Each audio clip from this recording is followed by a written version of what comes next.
எல்லோருக்கும் வணக்கம். இன்றைக்கு இந்த பகுதியில் ஒரு தாலி மீல்ஸ் தான் பார்க்க போகிறோம். அதாவது தாலி காம்போ பார்க்க போகிறோம். நான் ஏற்கனவே பதிவு போட்டிருக்கேன், அதில் நல்ல வரவேற்பு இருந்தது. இது போன்ற தாலி காம்போ போடுங்க அப்படின்னு நிறைய பேர் கேட்டிருந்தீங்க.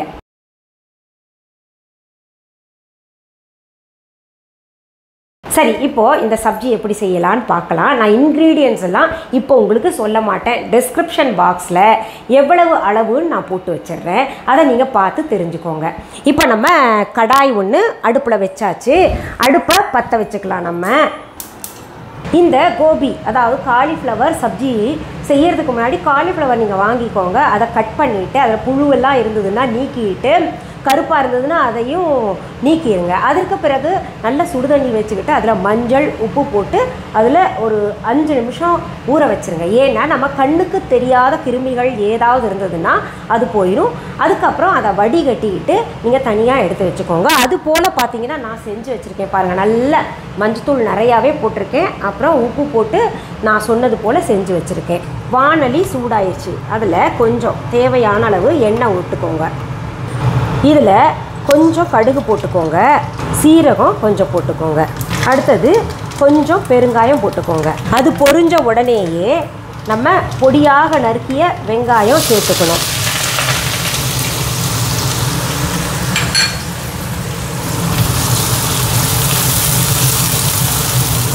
இந்த கலர் மாறுறதுக்குள்ளரையே பொடியாக நறுக்கிய இஞ்சி கொஞ்சம் சேர்த்துக்கலாம். அடுத்தது நல்லா பொடியாக நறுக்கிய பூண்டு சேர்த்துக்கலாம். அடுத்தது பொடியாக நறுக்கிய கறிவேப்பிலையும் சேர்த்துக்கலாம். அடுத்தது பொடியாக நறுக்கிய பச்சை மிளகாயும் சேர்த்துக்கலாம். இப்போது இது பச்சை வாசனை போகிற வரைக்கும் நல்லா வதக்கணும். அது நல்லா வதக்கிய பின்னாடி தக்காளியை சேர்த்துக்கோங்க. நறுக்கி வைத்த தக்காளி.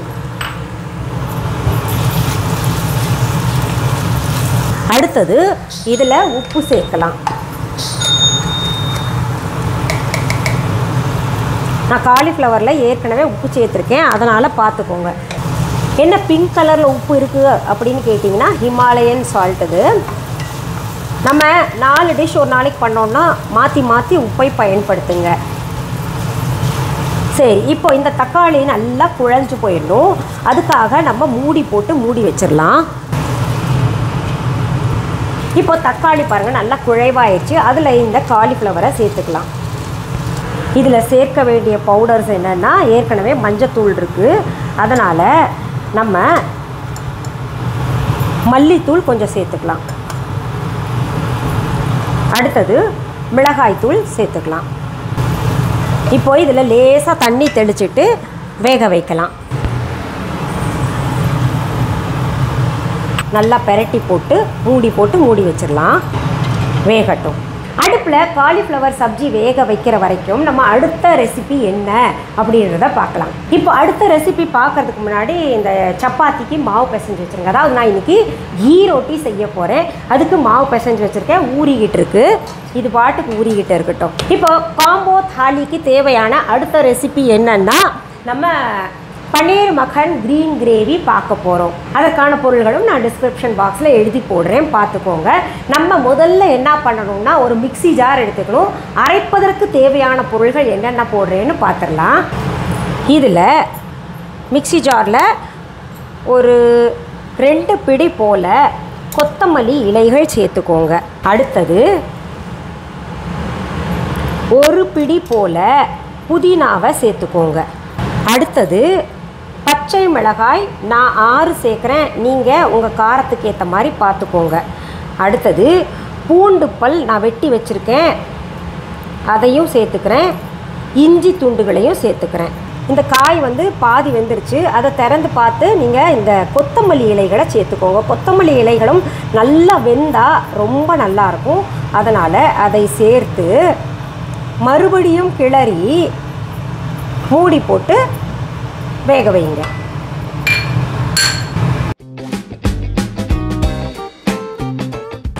இப்போது இதில் இந்த முந்திரி பருப்பு இருக்கு இல்லையா, அதை சேர்த்துக்கோங்க. அதற்கு பிறகு கொஞ்சம் தயிர் சேர்க்கணும்.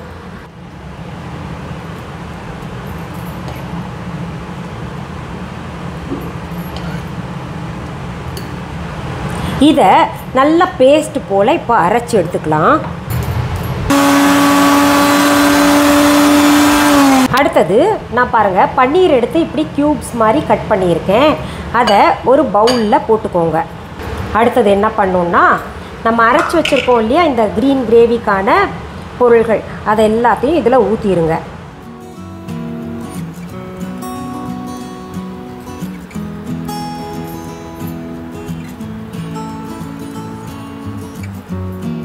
இப்போ பாருங்கள் கிரேவி நல்லா எல்லா பன்னீருக்கும் போதுமான அளவுக்கு இருக்குது. இது ஒரு 10 நிமிஷம் நம்ம ஊற விட்டுடலாம். உப்பையும் சேர்த்துக்கணும். இந்த ஹிமாலயன் ராக் சால்ட் இன்னும் பல பொருள்கள் நம்ம viha.online இருக்குது. புதிதாக பார்க்கக்கூடியவர்கள் viha.online என்னன்னு கேட்டிங்கன்னா நம்முடைய ஆன்லைன் ஷாப். அதில் நிறைய பொருள்கள் தினமுமே புதிதாக பதிவேற்றம் செய்கிறோம். அதில் கிராசரிஸ் முதற்கொண்டு ஹெர்பல் ப்ராடக்ட்ஸ் முதற்கொண்டு நிறைய கிளாத் குழந்தைங்களுக்கு பெரியவங்களுக்கு நீங்கள் இப்போது ஆட் பார்த்துருப்பீங்க. அதில் எல்லா பொருளும் பார்த்துருப்பீங்க. ஆன்மீக பொருள்கள் எல்லாம் நிறையா இருக்குது. ரொம்ப தரமான பொருள்கள் வாங்கிக்கலாம். எங்களுக்கான கிளைகள் வேறு எந்த ஆன்லைன் ஷாப்லேயும் எங்கள் பொருள்கள் இல்லை. எங்கள் ஷாப்பு அங்கே ஆட் பண்ணலை. இன்னொன்று நேரடியாக வந்து வாங்கணுன்னா சென்னை ராஜா அண்ணாமலைபுரத்தில் இருக்கக்கூடிய விஹா ஷாப்புக்கு வாங்க. எங்களுடைய கிளைகள் வேறு எந்த ஊர்லேயும் எந்த நாட்டிலையும் கிடையாது. இப்போ இது பார்த்திங்கன்னா நம்ம ஒரு 10 நிமிஷம் ஊற வச்சிடலாம். இப்போ நம்ம அடுப்பில் காய் வச்சோம் இல்லையா, அது கிளறி விட்டுடலாம். உப்பு நான் நடுவில் எடுத்து ஒரு தடவை பார்த்துட்டேன், வெந்துருச்சான்னு பார்த்தேன். அதில் கொஞ்சம் வேகாமல் இருந்தது. இன்னும் வேகட்டும்னு சிம்மில் வச்சுருக்கேன். இன்னும் வேகணும். பாருங்கள் இந்த தண்டு இருக்கு இல்லையா, தண்டு பகுதி இன்னும் சுலபமாக நம்மளால் கட் பண்ண முடியல. அதனால் வேகட்டும். பன்னீர் மக்கன் க்ரீன் கிரேவி செய்கிறோம் இல்லையா, அதுக்காக நான் வாணலி ஒன்று அடுப்பில் வச்சுட்டேன். இதில் என்ன பண்ணுங்கள், நீங்கள் முதல்ல கொஞ்சம் வெண்ணெயை சேர்த்துக்கோங்க.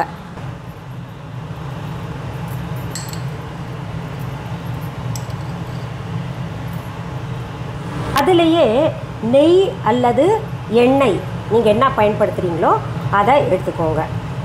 இந்த சுத்தமான பசு நெய் நம்ம viha.online இருக்குது, பார்த்துக்கோங்க. திரும்ப திரும்ப viha.online பற்றி சொல்லிகிட்டு இருக்கேன்னு சிலருக்கு பொறாமைப்படுகிறவர்கள் என்ன பண்ணுறாங்க, சொல்லாதீங்கன்றாங்க. என்னுடைய ஆன்லைன் ஷாப் பற்றி என்னோடய யூடியூப் வீடியோவில் நான் தான் சொல்ல முடியும். எத்தனையோ விளம்பரங்கள் வருது. அப்போது அந்த விளம்பரங்கள் எல்லாம், அதாவது எங்கள் வீடியோலேயே பார்த்திங்கன்னா வேறு என்னமோ விளம்பரங்கள் வருது. இந்த விளம்பரத்தை போடணுமா அப்படின்னு சிலர் வந்து காழ்ப்புணர்ச்சியால் கேட்டிருக்காங்க. அந்த மாதிரி கேட்காதீங்க யார்ட்டையுமே. வெண்ணெய் உருகிற சத்தம் பார்த்தீங்களா? சூடான உடனேயே நம்ம சீரகத்தை சேர்த்துக்கலாம். சீரகம் பொரியட்டும். அடுத்து இதில் பெரிய வெங்காயத்தை சேர்த்துக்கலாம். பாருங்கள் வெங்காயம் நல்லா வதக்கிட்டோம். ஓரளவுக்கு சுருங்கி இருக்கு இல்லையா? இப்போ என்ன பண்ணணும், இந்த க்ரீன் கிரேவியில் நம்ம பன்னீரை ஊற வச்சுருக்கோம் இல்லையா, அதை சேர்த்துக்கணும்.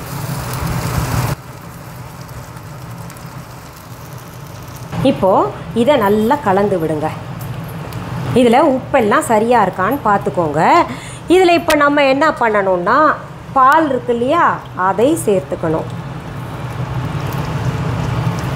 நல்லா கலந்து விடுங்க. ரொம்ப நல்லாயிருக்கும், வெண்ணெய் மாதிரி இருக்கும் இந்த கிரேவி. இவ்வளோ சிம்பிளாக இருக்கே, இது எப்படி இருக்குமோ அப்படின்லாம் நினைக்காதீங்க. செஞ்சு சாப்பிட்டு பாருங்கள். இதில் இருக்கக்கூடிய கொத்தமல்லி இலைகள் புதினா எல்லாம் ரொம்ப நல்லது உடம்புக்கு.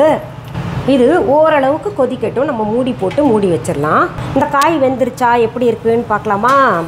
மூடி வச்சதுனால தண்ணி தானாக விட்டு இருக்கு இல்லையா? இப்போ என்ன பண்ணலாம், கொஞ்சம் நேரம் திறந்து வச்சு அது ட்ரை ஆகிற வரைக்கும் நம்ம கலந்து விட்டுக்கிட்டே இருக்கலாம். காய் தயாராகிருச்சு. அடுப்பை விட்டு இறக்கிடலாம். எவ்வளோ சீக்கிரத்தில் பிரமாதமான காலிஃப்ளவர் சப்ஜி, கோபி சப்ஜி ரெடி ஆயிடுச்சு.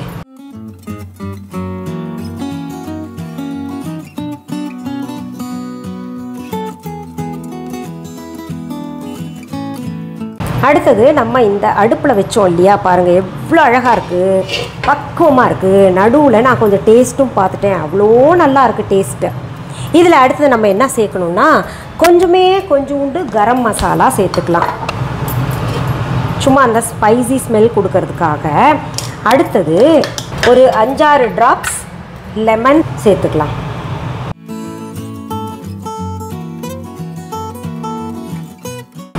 இதை நல்லா கலந்து விட்டுக்கலாம்.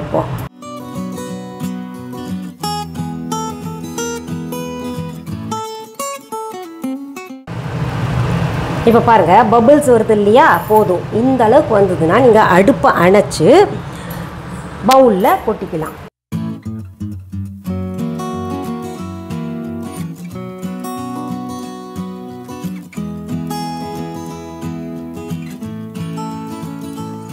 இப்போது இன்னோவேட்டிவாக ஏதாவது செய்யணும் அப்படின்னு நினச்சோன்னா இந்த ஆனியன் ரிங்ஸ் வந்து அங்கங்கே வச்சுக்கோங்க.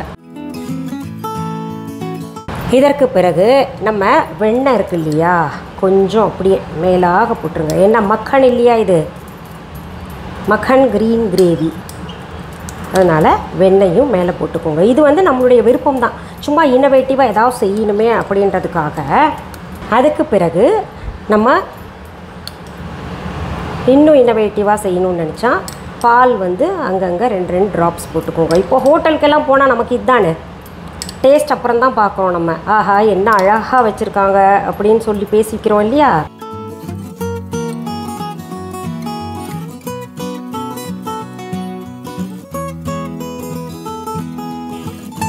அடுத்தது மெயின் டிஷ் செய்ய போகிறோம், சூக்கா ரொட்டி செய்ய போகிறோம். அதுக்கு மாவு பிசைஞ்சு வச்சுருக்கேன், நான் ஏற்கனவே காமிச்சிட்டேன் இல்லையா. இப்போ அதை உருட்டி ரொட்டி செய்கிறது எப்படி நான் ஏற்கனவே உங்களுக்கு போட்டிருக்கேன். அந்த பதிவு ரொம்ப வருஷம் முன்னாடி போட்டிருக்கேன். அதனால் இப்போ புதுசாக சூக்கா ரொட்டி, அதனால் இது வந்து காம்போ தாலின்றனால சூக்கா ரொட்டியாக உங்களுக்கு செய்து காமிக்கிறேன். இந்த ஹாட் பேக்கை சிலர் கேட்டுக்கிட்டு இருக்கீங்க, 8 மணி நேரம் இந்த சூடு தாங்குங்க, நான் உங்களுக்கு சீக்கிரத்தில் கிடச்சிதுன்னா தரேன். இப்போ எல்லாம் லாக்டவுன்றனால நிறைய பொருள்கள் கிடைக்க மாட்டேங்குது. இப்போ நம்ம இடுறதுக்கு கொஞ்சம் காஞ்ச மாவை எடுத்துக்கலாம். இந்த மாவு நம்ம எவ்வளோ இடணுமோ அவ்வளோ எடுத்துக்கிட்டு பிசைஞ்சுக்கலாம். பிசைஞ்சு விட்டோம் செஞ்சோன்னா நல்லா வரும். இப்படி உருண்டைகளாக எடுத்து செஞ்சு வச்சுக்கலாம்.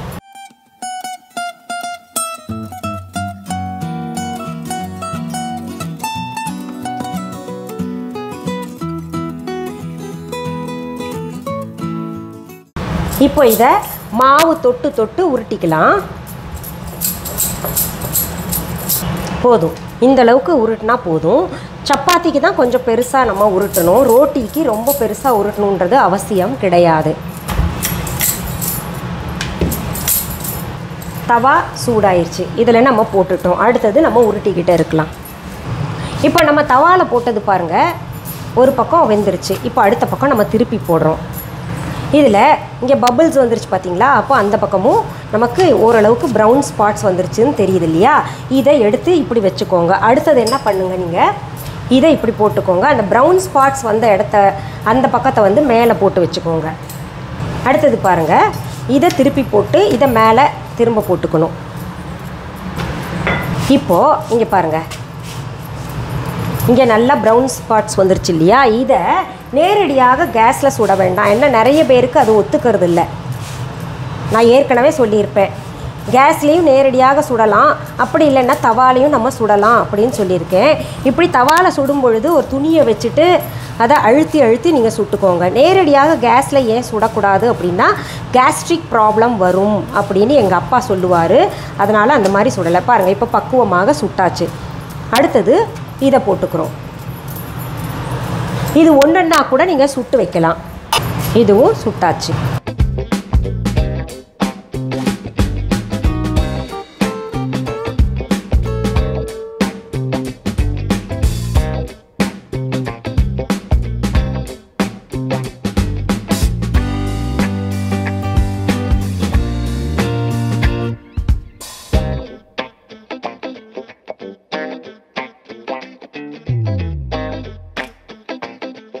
இப்போது நம்ம ரொட்டி செய்துட்டோம் இல்லையா, பரிமாறும் படலம். அடுத்தது நம்ம எப்போவுமே சமைக்கிறதை காட்டிலும் நம்ம டேபிள் மேலே அவங்களுக்கு தட்டில் எப்படி பரிமாறி வைக்கிறோம் அதுதான் ரொம்ப ரொம்ப முக்கியமானது. நம்ம செய்த பன்னீர் மக்கன் க்ரீன் கிரேவி ரொம்ப நல்லாயிருக்கும்.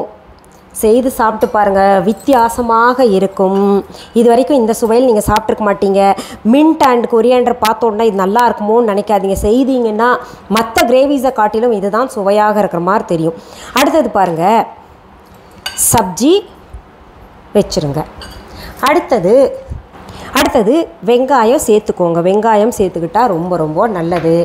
அடுத்தது நம்ம viha.online இருக்கக்கூடிய ஸ்பைசி ஊறுகாங்க. நீங்கள் இந்த ஸ்பைசி ஊறுகாய் ஒரு தடவை சாப்பிட்டிங்கன்னா விட மாட்டீங்க. சப்பாத்தி கூடையோ பூரி கூடையோ இது மட்டுமே வச்சு சாப்பிடுவீங்க, அவ்வளவு டேஸ்ட்டாக இருக்கும்.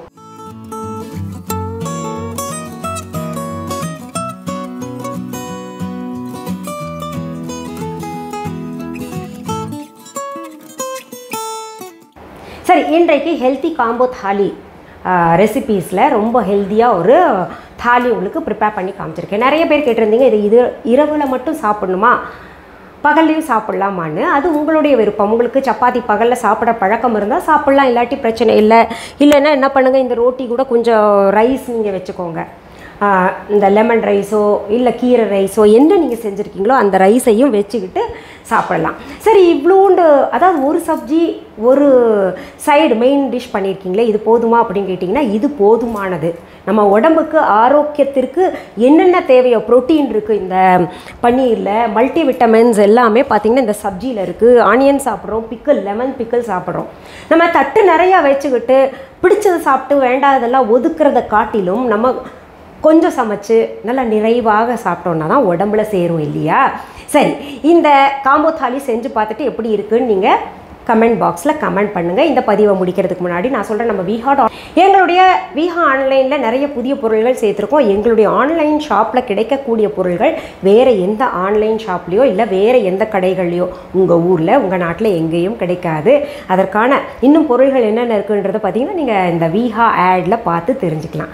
சரி, மீண்டும் அடுத்த பதிவில் வேறு ஒரு நல்ல தலைப்போடு உங்களை எல்லாம் சீக்கிரத்தில் சந்திக்கிறேன். அது வரைக்கும் நன்றி, வணக்கம். அன்பான வாடிக்கையாளர்களே, உங்கள் விஹா ஸ்டோரில் பூஜை பொருட்கள், சிலைகள், ராசிக்கற்கள், வாஸ்து பொருட்கள், விதைகள், பாரம்பரிய அரிசி வகைகள், சிறுதானியங்கள், ஆர்கானிக் பொருட்கள், மூலிகை எண்ணெய், மளிகை பொருட்கள், மரச்செக்கு எண்ணெய், மரப்பொருட்கள், வெள்ளி ஆபரணங்கள், கிஃப்ட் ஆர்டிகல்ஸ், காட்டன் மற்றும் பட்டு புடவைகள், காட்டன் சுடிதார்கள், பட்டு பாவாடை, குழந்தைகளுக்கான விளையாட்டு பொருட்கள், ஹை குவாலிட்டி இமிடேஷன் நகைகள், வீட்டு உபயோக பொருட்கள், ஜூட் பேக்ஸ், ஹேண்ட்மேட் சோப்ஸ், அழகு சாதன பொருட்கள், சிறுதானிய பிஸ்கெட்டுகள், ஹோம் அப்ளையன்சஸ், இன்னும் பற்பல பொருட்கள் விற்பனைக்குள்ளது.